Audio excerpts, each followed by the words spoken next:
안녕하세요, 친구들. 여러분의 국어 방구석 1열을 책임지는 젤리쌤이에요. 안녕하세요, 여러분. 만나서 반갑습니다. 오늘도 선생님과 함께 즐거운 국어 수업하러 떠나보겠습니다. 출발! 자, 먼저 지난 시간에 배운 내용을 한번 선생님과 복습해 볼게요. 지난 시간에는 우리가 자료를 읽거나 듣고 난 뒤에 정리하는 방법에 대해서 배웠습니다. 그리고 듣고 내용을 직접 간추려 보기도 했죠. 그 세 가지 방법 여러분 기억하시나요? 네, 잘 기억하고 있죠. 첫 번째는 이야기의 인물과 일어난 일, 배경 이런 것들을 나뭇가지 모양으로 정리할 수 있었어요. 이렇게 너무 굵어서 깜짝 놀랐네. 이렇게 의심이라는 우리가 글이 있었으면 인물 이렇게 그 다음에 일어난 일 이렇게 해서 우리가 정리를 이렇게 나뭇가지처럼 해봤었죠. 그리고 그 다음 방법은 다람쥐 청설모처럼 공통점이나 차이점을 맞아요. 바로 도형을 그려 정리하는 방법이 있었어요. 이렇게 원이 두 개 겹쳐지게 그려서 중앙 부분에는 공통점, 이 부분에는 차이점. 각각 해당하는 부분을 써서 정리하는 방법도 있었죠. 그리고 마지막은 시간과 장소가 변화하는 것에 따라 정리하는 바로 수직선이 있었어요. 이렇게 수직선은 긴 직선의 점을, 기준점을 찍는 걸 이야기한다고 얘기했고요. 여기가 시간이 될 수도 있고 장소가 될 수도 있고 이런 흐름에 따라 내용을 정리하는 방법이었습니다. 모두 잘 기억하고 있는 것 같아 젤리쌤이 정말 뿌듯하네요. 그럼 오늘 본격적으로 선생님과 활동을 하기 전에 영상 하나를 선생님이 보여주려고 해요. 이 영상을 잘 보고 가장 마음에 드는 땡땡의 소리를 정해볼 건데요. 과연 무슨 영상일까요? 궁금하시죠? 그럼 지금부터 선생님이랑 영상을 보도록 하겠습니다.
와, 정말 놀랍네요. 어떻게 저렇게 소리를 잘 흉내내실 수 있을까요? 여러분도 깜짝 놀랐죠? 선생님이 오늘 먼저 이 영상을 보여준 이유가 있답니다. 오늘의 이야기가 제목이 동물이 내는 소리이기 때문이죠. 우리 친구들은 어떤 소리가 가장 마음에 들었나요? 그렇다면 마음에 든 동물의 소리를 한번 자신 있게 연습해서 흉내내 볼까요? 선생님도 어떤 동물을 한번 흉내내 볼까? 내가 어떤 걸 할 수 있을까? 이렇게 생각을 해보다가 그래도 염소 소리가 조금 괜찮겠군 하고 연습을 해봤어요. 한번 들어봐 주실래요?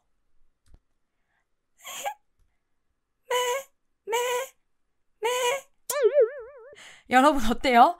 감기 걸린 염소 같죠? 약간 우리 친구들은 선생님보다 훨씬 잘할 수 있을 것 같아요. 선생님 지금 목이 쉬어가지고 감기 걸릴 염소로 한번 해봤어요. 여러분 꼭 동물의 소리를 흉내내는 것을 가족과 함께 해보도록 합니다. 좋아요. 그러면 오늘 그 동물이 내는 소리라는 글을 읽고 무엇을 해볼 것이냐? 그 글의 내용을 간추리는 방법을 한번 알아보도록 하겠습니다. 교과서 70쪽부터 74쪽입니다. 교과서 70쪽. 자, 여러분 교과서 70쪽 모두 폈나요? 거기 보면 아까 선생님이 이야기했던 동물이 내는 소리라는 글이 있습니다. 우리 아까 봤던 영상을 떠올리면서 동물이 어떻게 소리를 낼까? 라는 생각을 해보면서 동물이 내는 소리를 함께 읽어보도록 하겠습니다. 그 전에 먼저 선생님이 질문이 있어요. 아주 중요한 질문이랍니다. 동물이 내는 소리, 이 글은 모두 몇 개의 문단으로 이루어져 있나요? 선생님, 저 문단이 뭔지 몰라요. 문단이 뭐였죠? 하는 친구들이 있을 거예요. 괜찮습니다, 여러분. 까먹을 수 있어요. 그럼 선생님이랑 문단이 무엇이었는지 알아보도록 하겠습니다. 문단은 문장이 모여서 하나의 중심 생각을 나타내는 바로 문장의 덩어리라고 합니다. 여러분 문장이 무엇인 줄은 알죠? 이 문장은 마침표나 물음표나 느낌표 등등 이렇게 하나로 끝나는 마침표들로 끝나는 것을 문장이라고 하지요. 이런 문장들이 모여서 바로 하나의 생각을 나타내는데요. 그 생각을 하나의 문단이라고 하고요. 생각이 조금 달라지거나 내용이 다르게 가야 하면 줄을 바꿔서 다른 새 문단이 시작한답니다. 그러면 우리 3학년 때 배운 문단과 중심 문장 찾기 연습을 한번 선생님과 해볼게요. 잠깐 영상을 멈추고 여러분 한번 중심 문장을 찾아보세요. 자, 여러분 모두 찾았죠? 바로 여기서 중심 문장은 나라마다 빠진 전리를 다루는 방법이 다릅니다. 바로 요 맨 앞의 문장이었습니다. 중심 문장은 다른 뒷받침 문장의 내용을 하나로 함축하고 담겨 있는 내용이어야 하기 때문이죠. 그래서 여기 나라마다 전리를 다루는 방법이 다르다. 그래서 뒷받침 문장에 보면 미국에서는 이렇게 하고 그 다음 코스타리카에서는 이렇게 합니다. 라고 뒷받침 문장도 나와 있죠. 여러분이 중요하게 기억해야 되는 것 하나는 바로 새로운 내용의 문단이 시작할 때는 이렇게 앞에 한 칸을 띄운다는 사실입니다. 이것만 알고 있어도 글에 몇 개의 문단이 있는지 찾는데 아주 큰 도움이 되겠죠? 그럼 다시 돌아가서 우리 동물이 내는 소리의 문단을 한번 찾아봅시다. 몇 개의 문단이 있었나요? 맞아요. 모두 5개의 문단으로 이루어져 있는 글입니다. 눈치가 아주 빠른 친구들은 바로 여기 앞에 적혀있는 이 숫자가 문단을 나타내는 것을 알고 금방 찾았겠죠? 그럼 지금부터 선생님과 함께 읽어보도록 하겠습니다. 동물이 내는 소리, 문이숙. 동물들이 소리를 내는 방식은 다양합니다. 성대를 이용하여 소리를 내는 동물도 있고 다른 부위를 이용하는 동물도 있습니다. 성대가 무엇일까요, 여러분? 성대는 바로 여러분의 이렇게 목 깊숙이 소리를 내게 해주는 기관인데요. 이 목 깊숙이 있는 성대가 떨리면서 이렇게 진동으로 이 성대가 떨리면서 목소리가 나오는 거랍니다. 사람마다 목소리가 다른 이유는 바로 이 성대를 통해서 목소리가 나오는데 생김새가 사람마다 다르기 때문이에요. 그래서 목소리를 다르게 내는데 가장 중요한 역할을 하기 때문에 여러분 성대모사라고 들어봤죠? 바로 남의 목소리를 따라하는 걸 성대모사라고 하는데요. 그래서 이런 성대모사에 성대라는 말을 쓰는 거랍니다. 그래서 성대를 이용하여 소리를 내는 동물도 있다고 이야기를 한 거군요. 두 번째 갑니다. 개나 닭은 사람과 같이 성대를 울려 소리를 내지만 다양한 소리를 내지는 못합니다. 왜냐하면 성대나 입과 혀의 생김새가 사람과 다르기 때문입니다. 그래서 몇 가지 소리만 낼 수 있습니다. 동물들은 대개 서로를 부르거나 위협하기 위해서 소리를 냅니다. 개나 닭은 사람과 같이 일단 성대를 사용하기는 하네요. 그런데 몇 가지 소리만 낼 수 있대요. 그게 언제? 대개, 보통 서로 부르거나, 이러면 가까이 다가오지 마, 이렇게 위협하거나, 이럴 때 성대를 울려 소리를 낸답니다. 그러면 세 번째, 매미는 발음근으로 소리를 냅니다. 매미는 수컷만 소리를 낼 수 있고 암컷은 소리를 내지 못합니다. 매미의 배에 있는 발음막, 발음근, 공기주머니는 매미가 소리를 내게 도와줍니다. 그런데 암컷은 발음근이 발달되어 있지 않고 발음막이 없어서 소리를 낼 수 없답니다. 수컷은 발음근을 당겨서 발음막을 움푹 들어가게 한 다음 딸깍 하고 소리를 냅니다. 이 소리가 커지고 반복되면 찌 하고 소리가 납니다. 아유, 선생님 어려워요. 발음근, 발음막, 공기주머니. 매미는 소리를 내는데 엄청 많은 것을 사용하네요. 그죠? 그래서 여기 그림을 보면 우리 친구들 교과서 71쪽에도 자세히 나와 있어요. 여기 매미 뱃속에 보면 이렇게 V자로 생긴 발음근이 있죠. 이거는 누구한테만 있다고? 매미의 수컷. 새만 있다고 하네요. 여기가 바로 공기주머니고요. 공기가 들어갔다 나갔다 하는 곳이고요. 그 다음 바로 여기 이렇게 연결되어 있는 이것을 발음근, 그 발음근 위에 똑 덮여있는 여기를 발음막이라고 한다고 했죠. 자, 우리 친구들, 선생님 글만 읽어선 잘 이해가 안 가요. 그래서 선생님이 짧게 영상을 준비했어요. 내가 한번 노래를 불러볼 테니까 내 배를 자세히 봐.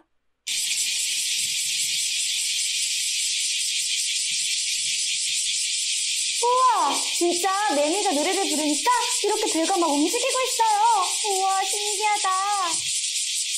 내 배딱지 속에는 진동막이라는 게 있고 뱃속엔 공기주머니가 있어. 진동막을 떨어서 소리를 만들면 공기주머니가 울리면서 더 큰 소리로 만들어주는 거지. 공기주머니가 클수록 더 멀리까지 들리게 소리를 낼 수 있다고. 아, 이렇게 울림통이 있어서 그렇구나. 암컷 매미들은 노래를 안 불러? 암컷 매미들은 수컷처럼 진동막과 공기주머니가 없어서 노래를 못해. 대신 예쁜 아기를 낳을 수 있는 산란관이 있지. 아, 일종의 아기집이구나.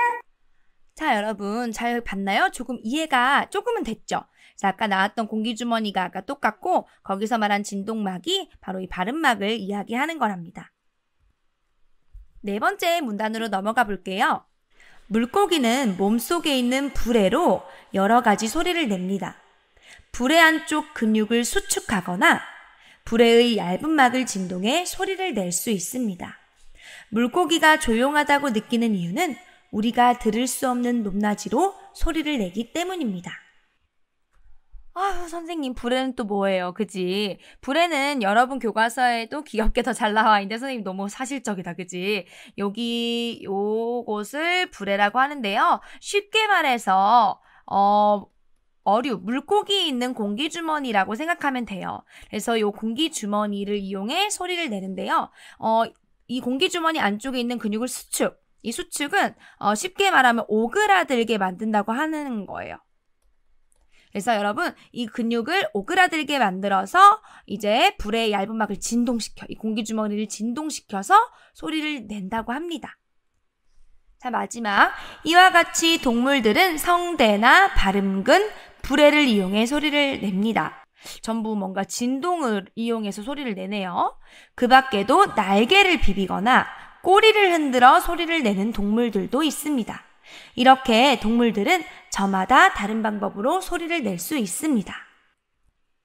자, 여기까지 선생님과 읽어보았고요. 여러분은 영상을 잠시 멈춘 뒤 72쪽에 동물이 내는 소리를 읽고 물음을 답해봅시다. 문제 3문제 해결해 주기 바랍니다.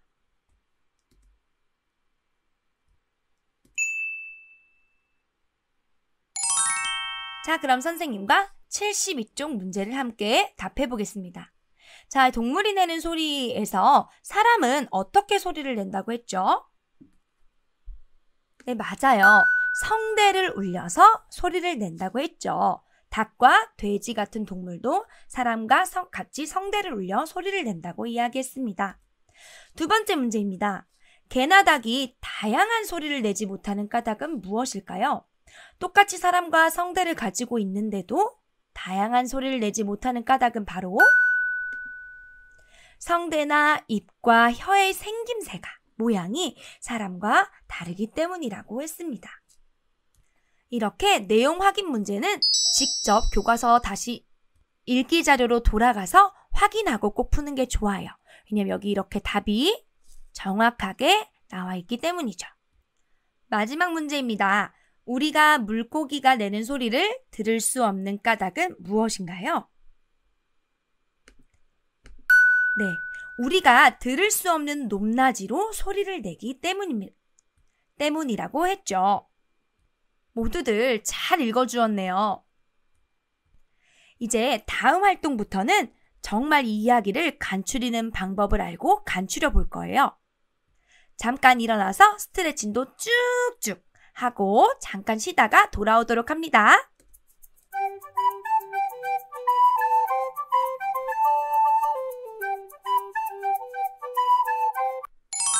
자, 우리 친구들 잘 쉬다 왔나요? 좋아요. 그럼 우리 다시 한번 수업을 힘차게 시작해 볼게요. 동물이 내는 소리를 다시 한번 읽어볼 건데요. 선생님 왜 다시 읽어요? 간추리기 전에 꼭 필요한 게 있어요. 다시 읽으면서 여러분이 3가지를 해줘야 하는데요. 첫 번째는 중요 단어에 밑줄을 그어주는 거예요. 나 이 단어 진짜 이 글에서 중요한 것 같아 라고 생각하면 밑줄을 그어주고, 중심 문장이라고 생각하는 것, 각 문단마다 중심 문장이 있다고 얘기했죠? 그 중심 문장에 형광펜으로 그어주거나 동그라미로 표시를 해주는 거예요. 그리고 마지막, 중심 문장이 있다면 항상 뒷받침 문장도 있어야겠죠? 그 뒷받침 문장이라고 생각하는 것에는 세모 표시를 해주면 되겠습니다. 동그라미나 세모 표시는 문장이 시작하는 앞부분이나 문장이 시작하면 여기 이렇게 한다던가 아니면 뒷부분에 이렇게 표시해둬도 좋을 것 같아요. 그럼 꼭 영상을 멈추고 다시 읽어보세요.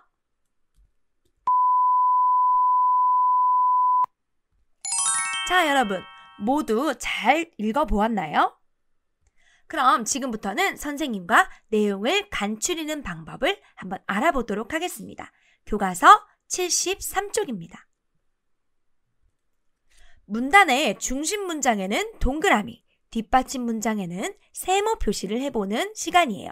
우리 친구들은 이미 앞에서 다시 읽고 표시를 해놨기 때문에 금방 할 수 있을 것 같아요. 첫 번째 문단 먼저 보도록 하겠습니다. 첫 번째 문단에는 2가지 문장이 있었습니다. 동물들이 소리를 내는 방식은 다양합니다. 성대를 이용하여 소리를 내는 동물도 있고 다른 부위를 이용하는 동물도 있습니다.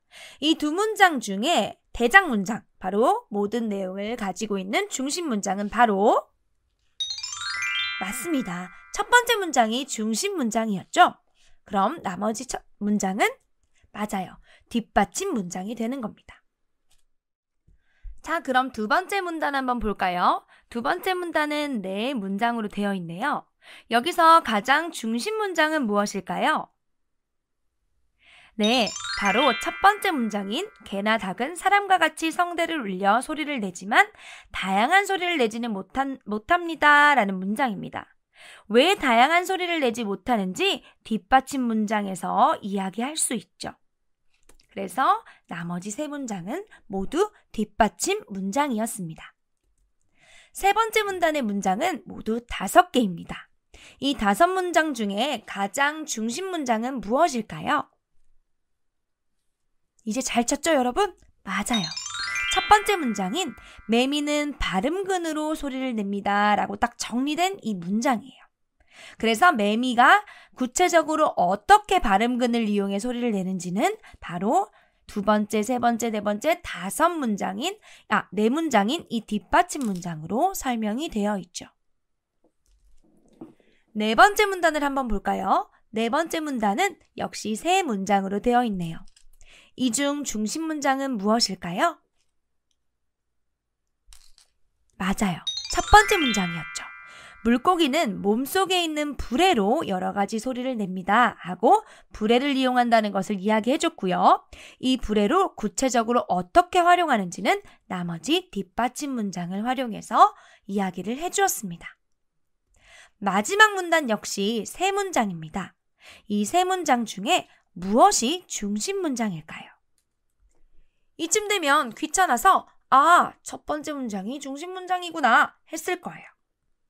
그런데 아쉽게도 첫 번째 문장은 뒷받침 문장이었답니다. 그럼 중심 문장은 무엇일까요? 맞아요. 마지막 이렇게 동물들은 저마다 다른 방법으로 소리를 낼 수 있습니다 하는 게 중심 문장이었죠. 이 글의 제목도 동물이 내는 소리잖아요. 그래서 동물들은 다른 방법으로 소리를 냅니다 라고 마무리하는 이 문장이 바로 중심 문장이었어요. 여기 위에 있는 두 문장은 저마다 다른 방법이 어떤 건지 설명해주는 뒷받침 문장들이었죠. 그래서 여러분이 무조건 첫 번째에 나온다고 중심 문장이라고 생각하면 안 된다는 거 이번 기회에 꼭 기억해 주세요. 자, 그러면 여러분 선생님과 글의 내용을 간추리는 방법을 정리해 볼게요. 책에 적을 데가 없으면 여러분 배움 공책을 사용해서 다시 한번 정리하면서 기억해 주세요. 자, 글의 내용을 간추리는 방법 첫 번째. 문단의 중심 문장을 찾는 것입니다. 방금까지 우리가 중심 문장을 계속 찾았죠. 중심 문장 이외에는 모두 뒷받침 문장이기 때문에 간추릴 때는 중요한 문장인 이 중심 문장만 활용을 합니다. 그리고 문장을 이어주는 말을 찾아야 돼요. 문장의 중심 문장들만 그냥 나열해 놓으면 굉장히 어색할 수 있거든요. 그래서 문장에 이어주는 말을 찾고요. 마지막으로 글의 내용을 간추리고 다시 한번 읽어보고 하는 것입니다. 그럼 하나씩 자세하게 한번 볼까요? 문단의 중심 문장은 어떻게 찾았죠? 문단의 중심 문장을 찾을 때 고려해야 할 점이 뭐가 있을까요? 맞아요. 문단을 구별할 수 있어야 하고 그 문단별로 가장 중요한 문장인 중심 문장을 찾아요. 그 중심 문장은 문단의 앞이나 뒤에 많이 나온답니다. 두 번째 방법이에요. 문장을 이어주는 말에는 어떤 것들이 있을까요? 네, 맞아요. 문장을 이어주는 말에는 그리고, 그래서, 그러나 이런 말들이 있답니다. 이 밖에도 왜냐하면, 그렇지만, 한편, 또는 이런 말들도 쓸 수 있어요. 마지막 세 번째, 그럼 어떻게 내용을 간추릴까요? 맞아요. 반드시 원래의 글보다 단순해져야겠죠. 그게 바로 간추리기니까요. 그리고 그대로 글을 베껴 쓴다는 느낌보다는 내가 이해해서 새로운 글을 쓴다는 생각으로 어떻게 하면 더 잘 전달하고 표현할 수 있을지 궁리해야 해요. 그러면 좀 더 좋은 간추린 글이 나온답니다. 그럼 이제 이 방법들을 활용해 글의 내용을 간추려 볼까요? 교과서 74쪽. 교과서 74쪽에 보면 이렇게 중심 문장을 연결해 간단히 간추려보는 표가 나와 있죠. 처음과 끝은 나와 있으니까 아까 우리가 찾은 중심 문장을 참고해서 가운데를 채워보도록 합니다.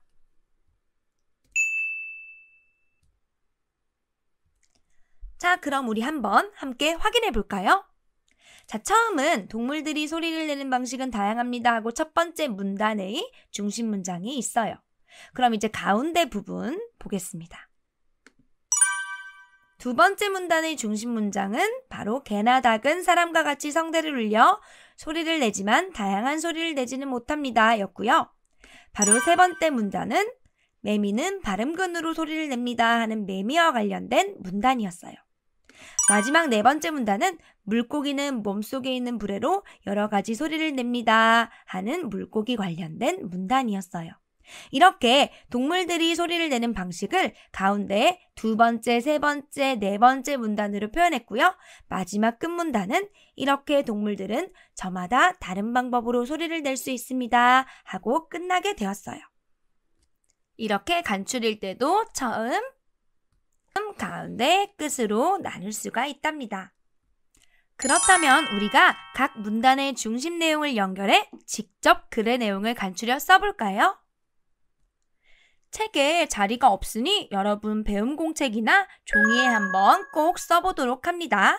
영상을 멈추고 글의 내용을 간추려 써보세요.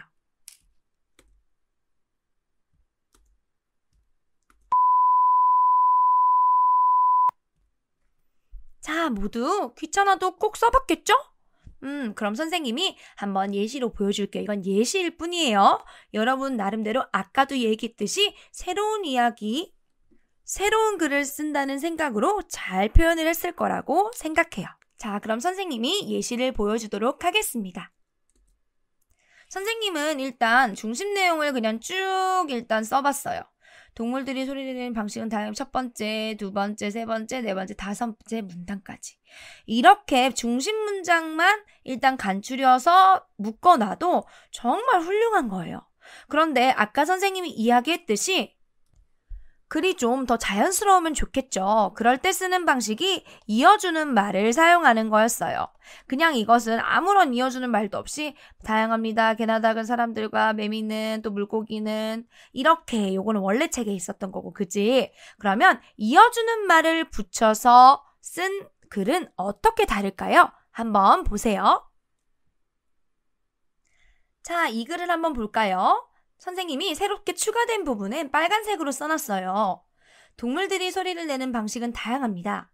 바로 개나 닭은이 아니고 예를 들어 하는 이런 표현을 쓸 수도 있겠죠. 그러니까 훨씬 좀 자연스러워졌죠? 예를 들어 개나 닭은 이렇게 소리 내고요. 그다음 매미 그리고 물고기는 이렇게 적었죠. 그리고 물고기는 몸속에 있는 불에로 하면서 이렇게 좀 문장 사이사이에 이런 이어주는 말로 조금 들었을 때도 읽었을 때도 자연스럽게 표현을 할 수 있답니다. 이렇게 이어주는 말이 있으면 사람들이 읽으면서 굉장히 더 이해가 쉬워요. 그래서 여러분도 간추릴 때 꼭 몇 개씩 써보도록 합니다. 여러분이 간추린 내용을 학급 SNS나 밴드 이런 곳에 올려서 친구들과 한번 바꾸어 읽어보는 것도 참 좋을 것 같아요. 왜냐하면 사람마다 생각이나 느낌이 다르고 서로 중요하게 생각하는 부분이 다르기 때문에 글의 내용을 간추렸을 때 많이 다를 수도 있어요. 그런 것도 하나의 재미겠죠? 자, 여러분 오늘도 굉장히 수고 많았어요. 그러면 오늘 배운 내용을 한번 정리해 보겠습니다. 괄호 안에 들어갈 말을 보기에서 한번 찾아 써보세요. 딱 봐도 이거 무슨 내용이죠? 맞아요. 오늘 배울 글의 내용을 간추리는 방법이에요. 각 방법에 해당하는 낱말을 넣어보도록 합니다. 자, 첫 번째, 글의 내용 간추릴 때 어떻게 해야 하죠? 맞습니다. 문단의 내용을 일단 파악을 해야겠죠? 이 문단은 내용이 바뀌거나 들여쓰기의 형태, 그러니까 아까 말했듯이 한 칸 띄우고 무언가 내용이 들어가는 것으로 구별할 수 있다고 했습니다. 문단을 파악했으면 문단의 내용을 대표하는 문장을 찾아야겠죠. 그것을 바로 중심 문장이라고 한다고 이야기했습니다. 그리고 마지막으로 각 문단의 중심 내용, 그러니까 중심 문장을 바탕으로 해서 글 전체의 내용을 간추릴 수 있습니다. 이때 선생님이 자연스럽게 하려면 맞아요. 이어주는 말을 사용하면 참 좋다고 이야기했습니다. 여러분 벌써 간추리기 도사가 된 것 같네요. 이 방법만 알고 있으면 어떤 글이든 간추릴 수 있을 거예요. 자, 여러분 우리 오늘 배운 것을 우리 생활에서도 활용해 볼 수 있겠죠? 오늘 집에 서 있었던 일을 몇 개의 문장으로, 그러니까 길게 안 쓰고 그냥 중심 문장처럼 만든 뒤에 이어주는 말을 적절히 사용해서 가족에게 말하거나 학급 누리집에 한번 올려보도록 합니다. 예를 들어 나는 오늘 젤리쌤 국어 시간에 글의 내용을 간추리는 법을 배웠다. 그리고 이런 식으로 간단히 오늘 하루를 간추려 보세요. 여러분 오늘 수업도 정말 고생 많았어요. 다음 시간까지 오늘 배운 것 가지고 오도록 해요. 여러분 건강하게 잘 지내고요. 다음 시간에 만나요. 안녕.